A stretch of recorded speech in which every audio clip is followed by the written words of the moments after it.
저희 교육자들이 이제 화요일 날 아침에 모여서 뭐 회의도 하고 또 회의하기 전에 이제 기도회를 합니다. 근데 어, 지난주에 우리 앤디 목사님, 우리 새로 오신 목사님께서 인도를 하셨는데 이분이 원래 전공이 키보드예요. 그래서 키보드를 치면서 찬양을 인도하셨는데 너무 은혜로운 거예요. 그래서 근데 이분을 보니까 이렇게 영어도 잘하시죠, 키보드도 잘 치시죠, 뭐 얼굴도 잘생겼죠. 자세히 보시면 잘생겼어요. 또 성품도 좋고 영성도 좋고 뭐 정말 이분이 너무 너무 하나님이 주시는 것들이 많은 거예요. 그래서 저랑 김항수 목사님이랑 이렇게 서로 얼굴을 보면서 우리는 가진 게 얼굴밖에 없는데 저분은 다 가졌다고. 근데 여러분 또 웃으시는 거 보니까 얼굴도 아닌 것 같습니다.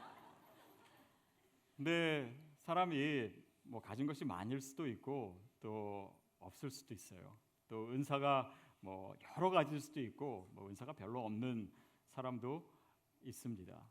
근데 우리가 가진 것이 없고 또 상황이 어렵고 그렇다고 해서 하나님께서 우리 삶에 일하시지 않는 것은 전혀 아닙니다. 오히려 하나님은요, 약한 자를 통해서 더 많이 일하세요. 그것이 또한 은혜라고 하는 개념으로 우리가 늘 체험하게 되는 것이죠.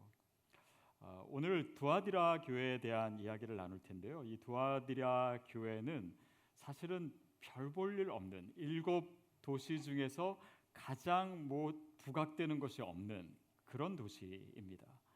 뭐 굳이 말하자면 거기에 뭐 직조업이 좀 발달됐고 또 이렇게 염색하는 거 뭐 그런 일들이 좀 있었다 이 정도지. 뭐 드와디라 교회 뭐 특별한 것이 없어요. 근데 이 일곱 교회에 쓰신 편지 중에 가장 긴 편지가 드와디라 교회를 향해서 쓰여집니다. 창세기를 보면은 어떻게 보면 이스라엘 족장들 중에 뭐 훌륭한 사람들이 많고 요셉도 뭐 아브라함도 있고 한데 야곱 어떻게 보면 인격적으로나 영적으로나 뭐 제일 뒤처진다고 할 수 있는 이 야곱의 이야기가요, 창세기 이야기 중에 가장 길어요. 그것은 어찌 보면 우리의 약함, 우리의 연약함이 있지만 특별히 그 연약한 자들에 대한 하나님의 마음을 보여주는 것이 아닌가 싶습니다. 저는 그런 의미에서 디아스포라, 어떻게 보면 사회의 주변부에 있고 또 소외되어 있다라고도 할 수 있고 뭔가 우리가 한 가운데 있지 않다라고 생각하지만 하나님이 우리를 향한 마음과 관심과 계획은 우리가 생각하는 것보다 훨씬 더 큰 줄로 믿습니다. 그래서 우리가 그런 기대를 가지고 오늘 이 본문을 같이 대했으면 좋겠습니다. 특별히 우리가 뭐 약하냐 강하냐 또 우리가 누구냐 어떤 상황에 있냐 이런 것도 중요할 수 있어요. 그러나 그것보다 더 중요한 것은 우리를 붙들고 있는 하나님, 또 일곱 교회를 일곱 촛대를 붙들고 있는 예수님이 어떤 분인가, 우리가 그분을 어떤 시선으로 보는가, 그것이 중요한데 7절에 바로 그 내용이 나와 있습니다. 18절입니다. 18절 시작. 두아디라 교회 사자에게 편지하라. 이 불꽃 같고 그 발이 빛난 주석과 같은 하나님의 아들이 이르시되, 예수 그리스도의 눈을 그 눈이 불꽃 같고 이렇게 표현하고 있습니다. 예수님은 우리를 보실 때요, 그냥 개슴츠레한 눈으로 보시는 것이 아닙니다. 눈을 부릅뜨고 불꽃 같은 눈으로 우리를, 교회를 보고 계세요. 그러는 한 우리의 삶은 또한 주님이 바라보시는 교회는 저는 견고하고 안전하다고 믿습니다. 주님께서 그 눈으로 보고 계시고 그 다음에 그 발이 빛난 주석과 같은, 주석이라고 하는 것은 청동을 의미합니다. 그 발이 빛나는 주석이다라고 하는 것은 견고한 기초를 얘기하는 것입니다. 특별히 이 주석 청동은요, 어떤 강도 또 견고함 그것을 나타내는 상징으로 표현된 것이죠. 자, 근데 이런 표현이요, 유대인에게 있어서는 굉장히 익숙한 표현입니다. 왜냐하면 이 묵시 문학에서 자주 등장하는 표현이기 때문이에요. 특히 이 다니엘서 2장에 보면은 느부갓네살 왕이 꿈을 꿉니다. 꿈을 꾸면서 한 신상을 봐요. 근데 그 신상이 어떻게 묘사되냐면 머리는 정금으로 되어 있고 팔과 가슴은 은으로 되어 있고 배와 허벅지는 노수로 되어 있다. 그리고 종아리는 철로 되어 있다. 근데 발은 어떻게 되어 있냐면 철과 모래로 되어 있다. 이렇게 섞여 있다라고 얘기해요. 여러분 철과 모래는요 잘 붙는 것이 아닙니다. 근데 그렇게 되어 있다라고 하는 것은 그 신상, 그 짐승을 얘기하는 그 신상이 기초가 굉장히 허술하다라는 거예요. 다시 말하면 이 하나님 나라와 대비해서 이 사탄의 왕국, 이 땅의 왕국의 그 기초가 굉장히 허술한 반면에 그리스도가 이루시는 하나님 나라의 그 기초는 굉장히 견고하다. 그런데 그것을 어떻게 표현하냐면 빛난 주석과 같은 하나님의 아들이 누굽니까? 예수 그리스도예요. 그러니까 교회의 기초는 뭡니까? 예수 그리스도예요. 우리 삶의 기초가 어디에 있습니까? 예수 그리스도에 있습니다. 그래서 우리가 그리스도에게 기초해 있는 한 저는 우리의 삶은 견고하고 안전하다고 믿습니다.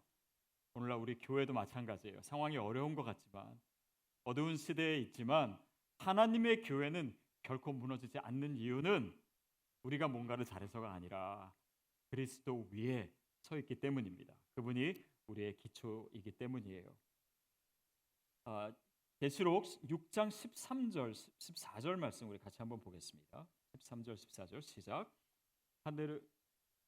시작. 하늘의 별들이 흔들려 선 과실 하늘은 종이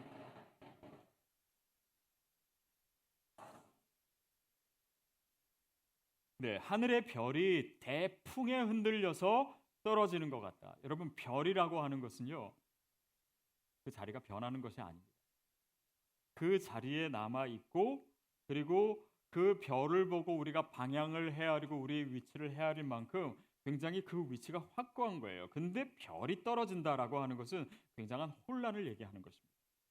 그리고 하늘의 종이축이 말리는 것 같이 말렸던 종이축이 말리는 것처럼 하늘이 움직이다. 여러분 하늘이 움직입니까? 움직이지 말아야 될 것이 움직이고 있는 거예요. 또한 산과 섬이 제 자리에서 옮기음에 산과 섬은 그 자리에 있는 것입니다. 확고한 위치를 가지고 있는 거예요. 그런데 이것이 흔들린다라고 하는 것은 극도의 혼란의 상황을 재앙으로 얘기하고 있는 것입니다. 하지만 오늘 우리의 시대를 얘기하고 있습니다. 옳고 그름의 기준이 흔들리고 심지어는 남자와 여자의 기준도 흔들리고 그리고 모든 진리와 가치의 기준이 흔들리는 이 시대를 두고 얘기하는 것입니다. 자, 그런데 그 상황 속에서 하나님의 아들이 우리의 삶의 기초가 된다라고 하는 것은 여기에서 바로 소망의 메시지가 나오고 있다라고 하는 것이죠. 19절 말씀 같이 읽겠습니다. 시작. 내가 내 사업과 사랑과 믿음과 섬김과 인내를 아노니 내 나중 행위가 처음 것보다 많도다. 행위의 얘기를 하고 있어요.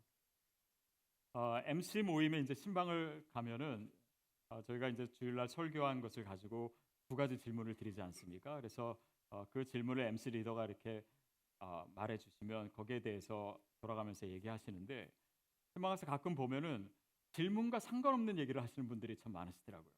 그리고 뭐 질문이 어떤 질문이든 어차피 그냥 내가 하고 싶은 말을 하는 거예요. 근데 뭐 그럴 수 있습니다. 그럴 수 있어요. 근데 사실은 질문이 무엇인가가 중요한 건 아닙니다. 또한 그 질문에 대해서 내가 얼만큼 정답을 얘기했는가가 중요한 것이 아니에요. 그 시간의 목적은 내가 일주일을 어떻게 이 말씀의 기초에서 말씀을 살아냈는가, 그 살아낸 그 삶의 이야기를 그 시간에 나누는 것이지 사실은 그 시간에 말이 가장 중요한 것은 아니에요. 결국 지금 이 계시록의 이야기는 행동에 대한 이야기를 얘기하고 있습니다. 특별히 뭐라고 얘기하냐면 내 나중 행위가 처음 것보다 많도다. 나중의 행위가 처음에 있는 행동보다 더 많다.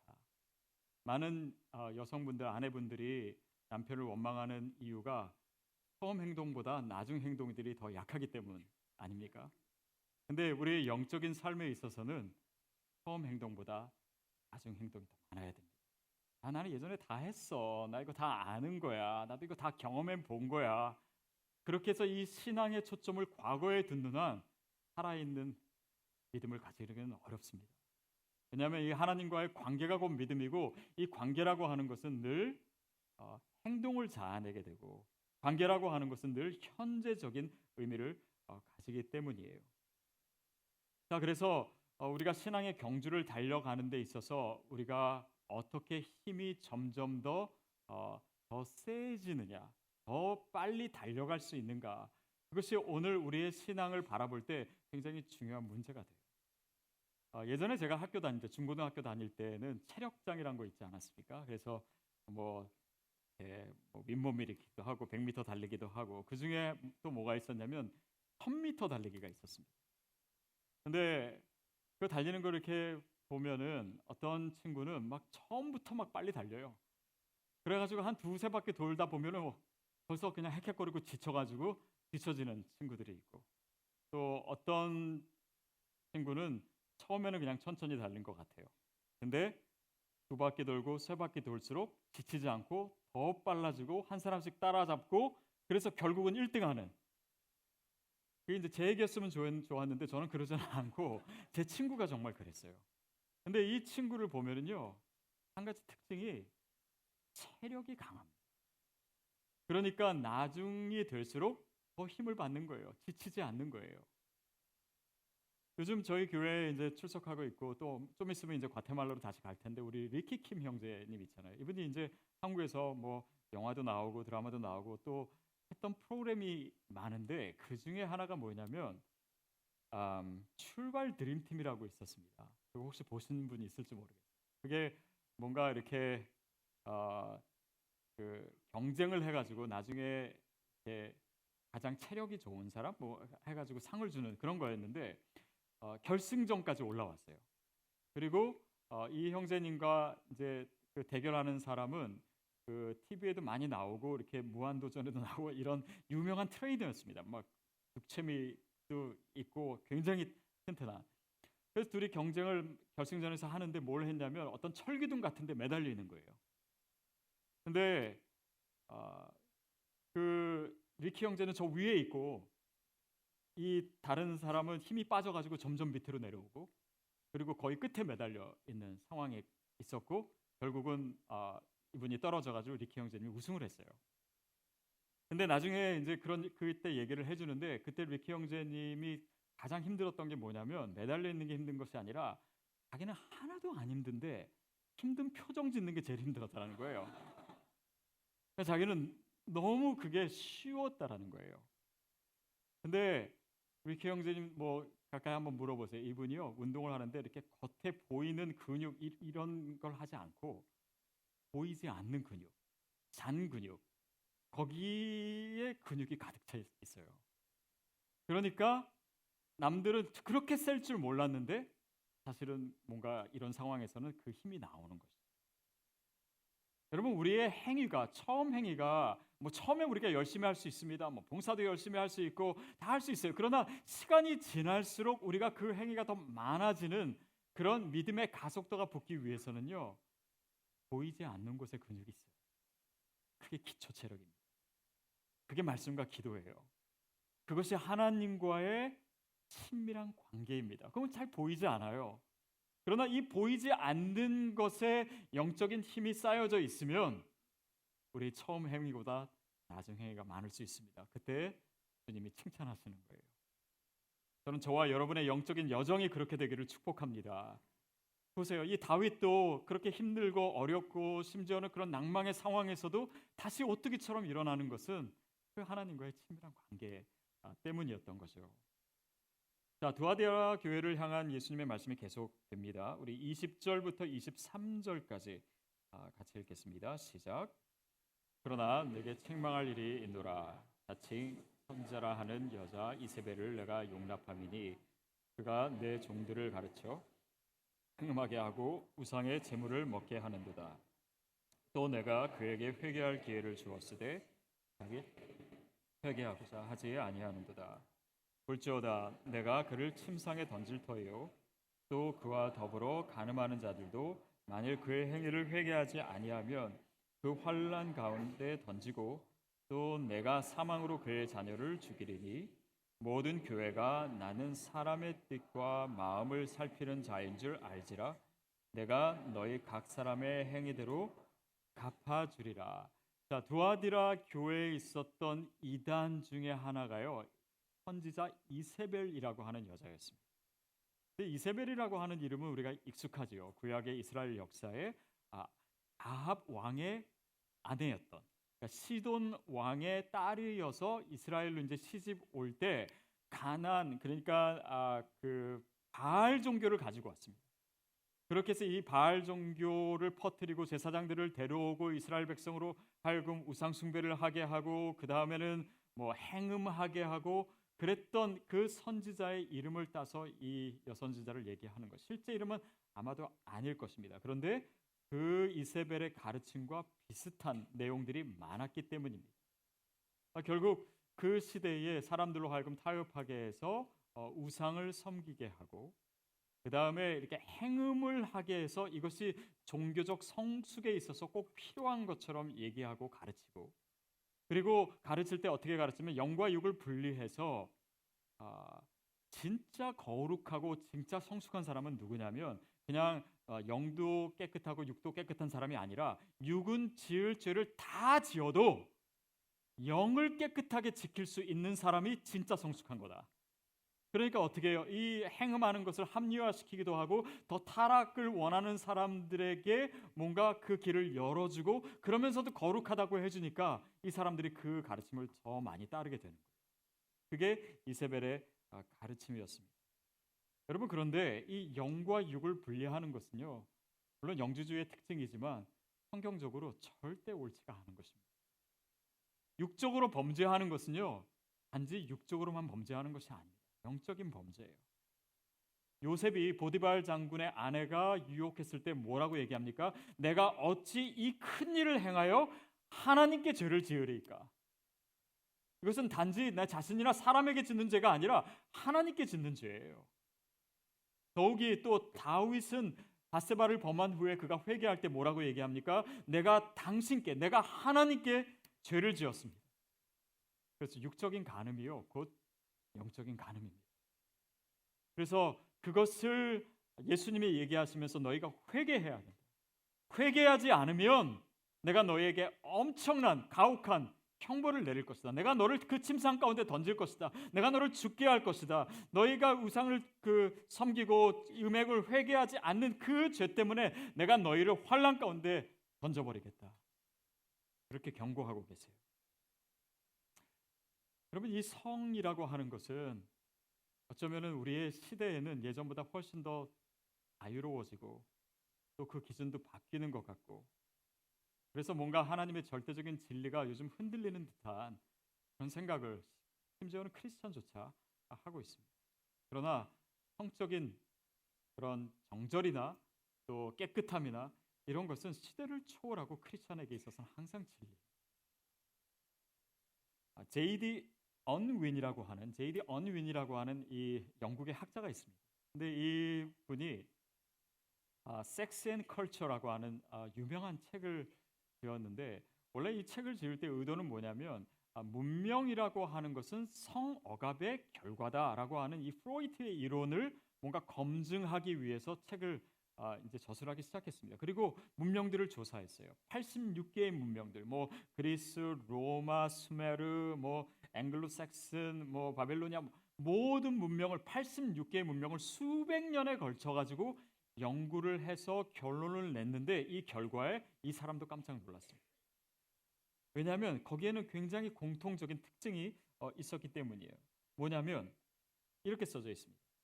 일부 일처제와 혼전 순결과 정절을 중요시하지 않은 사회가 다음 세대까지 생명을 유지한 사례는 인류 역사상 한 번도 없었다. 한 번도 없었다는 거예요. 그러나 순결을 아끼던 사회나 시대는 예외 없이 모든 사회가 지리적으로, 경제적으로, 문화적으로 크게 번창했다는 거죠. 여러분, 이 사람은요 크리스찬이 아닙니다. 종교인이 아니에요. 도덕론자도 아닙니다. 그러면서 이 결과를 보고 내가 이 결과를 어떻게 설명해야 될지 모르겠다. 나는 단지 사실들을 조사하고 그것을 기술했을 뿐이다. 뭐 그렇게 얘기하고 있어요. 여러분, 이 역사가 이것을 하나님의 뜻을 증명해주고 있는 것입니다. 그래서 뭐냐면 이 성적인 타락은요, 문화에 따라서 그것이 기준이 바뀌는 것이 아니에요. 그러나 하나님은 그것에 대해서 심판하시는 하나님이십니다. 이 역사가 하나님의 뜻을 드러내요. 그래서 이 역사가 곧 계시다라고 하는 중요한 개념이 있는 것처럼 오늘날 또 이 문명 가운데서도 우리가 이 문제에 대해서 어떻게 크리스찬 시각을 가져야 되는지가 이 설명을 통해서도 드러납니다. 성은요, 그 시대의 문화나 시대의 정신으로 판가름하는 것이 아닙니다. 오직 하나님의 하나님의 말씀의 법칙에 따라서 통제되어야 되는 줄로 믿습니다. 이게 우리가 믿는 믿음이에요. 24절 말씀, 25절 말씀 같이 읽겠습니다. 시작. 두아디라에 남아 있어 이 교훈을 받지 아니하고 소위 사단의 깊은 것을 알지 못하는 너희에게 말하노니 다른 짐으로 너희에게 지을 것은 없노라. 다만 너희에게 있는 것을 내가 올 때까지 굳게 잡으라. 두아디라에 남아 있어. 이것은 어떤 사람이냐면 이세벨의 교훈을 받지 아니하고 소위 사단의 깊은 것, 그들이 가르치는 것을 알지 못하는 사람들을 얘기하는 것. 다시 말하면 우상 숭배에 빠지지 않고 행음하지 않았던 남은 자들, 소수의 사람들을 얘기하는 것입니다. 마치 엘리야에게 하나님께서 700명을 남겨두셨듯이 바알에게 무릎 꿇지 않은 사람들, 그러니까 우상 숭배와 행음하지 않았던 사람들을 남겨놓았듯이 두아디라 교회도 그들을 남겨두셨다. 그리고 그들에게 당부하십니다. 너에게 있는 것을 굳게 잡으라. 너희가 가지고 있는 믿음, 너희가 가지고 있는 순결, 너희가 가지고 있는 그 거룩함, 그것을 끝까지 어떤 경우에도 타협하지 말고 가지고 있어요. 왜냐하면 그것이 바로 이 시대를 이기는 능력이 되기 때문이에요. 하나님께서 바로 그 거룩함을 통해서 역사하기를 원하시기 때문입니다. 그래서 크리스천에게는요, 이 거룩이 능력이에요. 여러분, 이 능력을 잃지 않게 되기를 바랍니다. 거기에 하나님의 소망의 이야기가 시작되기 때문이에요. 하나님께서 거룩한 저와 여러분을 남겨두시고 이 시대에, 이 어두운 시대에, 이 타락한 시대에 하나님의 나라의 일을 감당하게 하기를 원하시기 때문입니다. 26절부터 29절까지 읽겠습니다. 시작.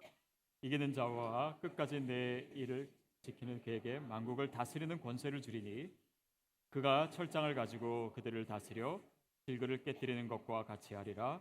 나도 내 아버지께 받은 것이 그러하니라. 내가 또 그에게 새벽별을 주리라. 귀 있는 자는 성령이 교회들에게 하시는 말씀을 들을지어다. 하나님은 이 시대에 물들지 않은 이 시대의 시대 정신과 그들의 기준보다 하나님의 말씀을 끝까지 지킨 그들을 통해서 그들에게 다스리는 권세를 주시겠다 약속하십니다. 어떤 이 세상의 정치 참여를 얘기하는 것은 아닐 겁니다. 물론 그럴 수도 있죠. 우리가 정치나 경제나 어느 곳에서나 우리가 거기에 참여해서 선한 영향력을 가질 수 있습니다. 그러나 그것은 또한 보이지 않는 하나님 나라의 역사예요. 그래서 하나님께서 이 남은 자들을 통해서 이 세상 가운데, 이 어두운 상황 가운데 어떻게 하나님의 나라를 확장시키기를 원하시는지, 어떻게 선한 영향력을 주셔서 이 시대에 주님의 나라를 확장시키는지 바로 그 얘기를 하고 계신 겁니다. 내가 너희에게 다스리는 권세를 주겠다. 에베소서 5장 5절 말씀 같이 읽겠습니다. 시작. 너희도 정녕 이것을 알거니와 음행하는 자나 더러운 자나 탐하는 자 곧 우상 숭배자는 그리스도와 하나님의 나라에서 기업을 얻지 못하는. 이거는 우리가 하나님의 나라에 갔을 때 무슨 땅 주신다 이런 얘기가 아닙니다. 더러운 자, 우상 숭배하는 자, 또 탐하는 자, 특별히 음행을 하는 자, 그들에게는 하나님 나라의 분깃이 없다. 이 말은 하나님의 나라의 역사는 그런 자들을 통해서 이루어지는 것이 아니다라는 거예요. 거룩하게 남겨져 있는 세상의 소망이 되는 저와 여러분을 통해서 하나님께서 일하시기를 원하십니다. 고린도전서 6장 9절부터 11절까지 같이 읽겠습니다. 시작. 불의한 자가 하나님의 나라를 유업으로 받지 못할 줄을 알지 못하느냐. 미혹을 받지 마라. 음행하는 자나 우상 숭배하는 자나 간음하는 자나 탐색하는 자나 남색하는 자나 도적이나 탐욕을 부리는 자나 술 취하는 자나 모욕하는 자나 속여 빼앗는 자들은 하나님의 나라를 유업으로 받지 못하리라. 너희 중에 이와 같은 자들이 있더니 주 예수 그리스도의 이름과 우리 하나님의 성령 안에서 씻음과 거룩함과 의롭다 하심을 받았느니라. 이것은 단지 음행을 포함해서 이런 죄악 가운데 있는 자들을 통해서 하나님께서 일하시기가 어렵기 때문에 너희가 어떤 모습으로 하나님 나라의 유업을 받기를 원하느냐. 하나님이 정말 우리에게 이 세상 가운데, 이 시대 가운데 하나님의 나라의 그 거룩한 일에 우리를 참여케 하실 때 우리를 먼저 거룩하게 하시는 일부터 나랍니다. 물론 우리의 삶에 여러 가지 죄악이 있었을 수 있습니다. 그러나 그렇기 때문에 오늘 회개를 주님께서 말씀하십니다. 우리가 돌이켜라. 돌이키지 않으면 너희가 멸망하게 될 것이다. 결국 이 거룩하게 된 자를 통해서 예수 그리스도의 기초 위에 서 있는 저와 여러분을 통해서 하나님께서 이 시대를 바꾸기를 원하시는 겁니다. 선한 영향력을 주시기를 원하십니다. 우리가 그냥 믿고 내가 구원받고 그럴 수 있습니다. 그러나 정말 우리가 시드교회에 모인 이유가 이 시대에 하나님의 나라가 확장되는 것에 우리가 사용되기 위해서 온 것이라면 여기 위해서 거룩해야 됩니다. 주님이 우리에게 정말 간절히 당부. 사랑하는 여러분, 거룩하셔야 합니다. 로마 시대는 성적으로 굉장히 타락했던 시대였습니다. 그래서 그냥 혼전 순결이나 동성애나 이런 것들이 굉장히 일반화된, 마치 우리 시대와 같이 그랬던 시대. 근데 로마의 귀족들은요, 자기 아들을 결혼시킬 때 꼭 순결한 처녀, 그러니까 순결한 처녀를 며느리로 드리기를 원했어요. 근데 사실은 찾기가 어려웠습니다. 유독 크리스천들만 순결을 가르쳤고 크리스천 여인들만 그 거룩함을 지켰어요. 그래서 이 크리스천 여인들이요, 로마의 귀족 집안에 시집을 많이 가게 됩니다. 그리고 거기서 자신의 믿음을 가지고 자녀를 양육해요. 이거는 역사에서 드러나는 것보다도 그 보이지 않는 곳에서 일어났던 하나님의 역사를 얘기하는 거죠.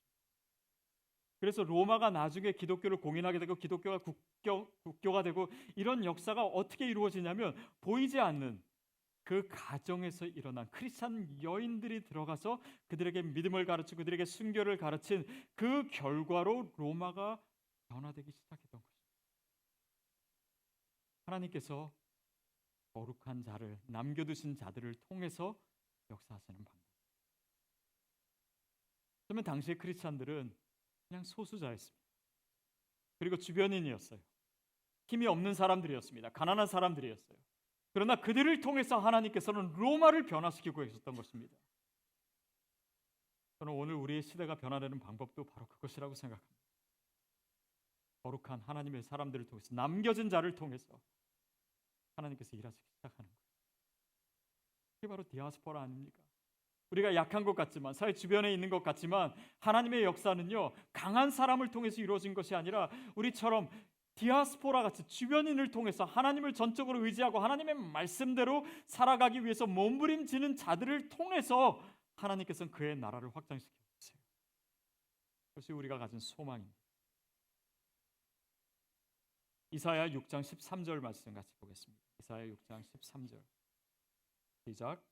그 중에 10분의 1이 아직 남아있을지라도 이것도 황폐하게 될 것이나 감나무와 상수리나무가 배임을 당하여도 그 구루터기는 남아있는 것과 같이 거룩한 씨가 이 땅의 구루터기라 하시라. 이스라엘의 유다가 멸망하고 있을 때 밤나무나 상수리나무가 다 배임을 당하여도 그 시대가 어둡고 포로로 끌려가고 절망 가운데 있어도 하나님은요, 그루터기를 남기십니다. 소망의 실체를 남기세요. 그리고 그것을 뭐라고 얘기합니까? 거룩한 씨가 이 땅에 그루터기니라. 거룩한 씨가, 순결한 씨가, 씨앗이 이 땅의 소망입니다. 저는 저와 여러분이 그 이 땅의 소망인 줄 믿습니다. 시드교회. 이 씨앗이 세상에 뿌려진 씨앗이 디아스포라 세상에 퍼져 있는 이 거룩한 씨앗이 이 세상의 그루터기이고 이 악한 시대의 그루터기이고 이 어두운 세대의 소망인 줄로 믿습니다. 그래서 그 뒤에 이제 두아디라 교회를 축복하시며 약속하신 내용에 뭐가 있냐면 내가 너에게 새벽별을 주리라. 여러분 새벽별이 뭡니까? 가장 밝은 별이에요. 가장 어두운 때 있기 때문에 가장 밝은 별입니다. 어쩌면 우리가 살고 있는 이 시대 또 미국 땅 어쩌면 역사상 가장 어두운 때가 아닌가 싶습니다. 그러나 저는 저와 여러분에게 우리 시드 교회에게 주님께서 새벽별을 분명히 주신다고 믿습니다. 우리가 이 세상에 빛이 되고 또 소망이 되고 그렇게 해서 정말 밤나무가 잘려지고 상수리 나무가 잘려지고 교회가 무너지고 세상이 어둡고 할지라도 이 거룩한 씨가 이 땅의 그루터기니라 우리가 이 말씀을 붙들고 있다면 우리가 예수 그리스도의 기초 위에 서 있는 교회가 된다면 이 세상의 거룩한 씨앗으로서의 시드 교회가 된다면 도아디라와 같은 그 땅의 교회와 같은 약했던 저와 여러분을 통해서 하나님의 놀라운 이야기가 써질 줄로 믿습니다. 아니 이미 시작된 줄로 믿습니다. 그 귀한 사역에 우리 모두가 함께 하게 되기를 축복합니다.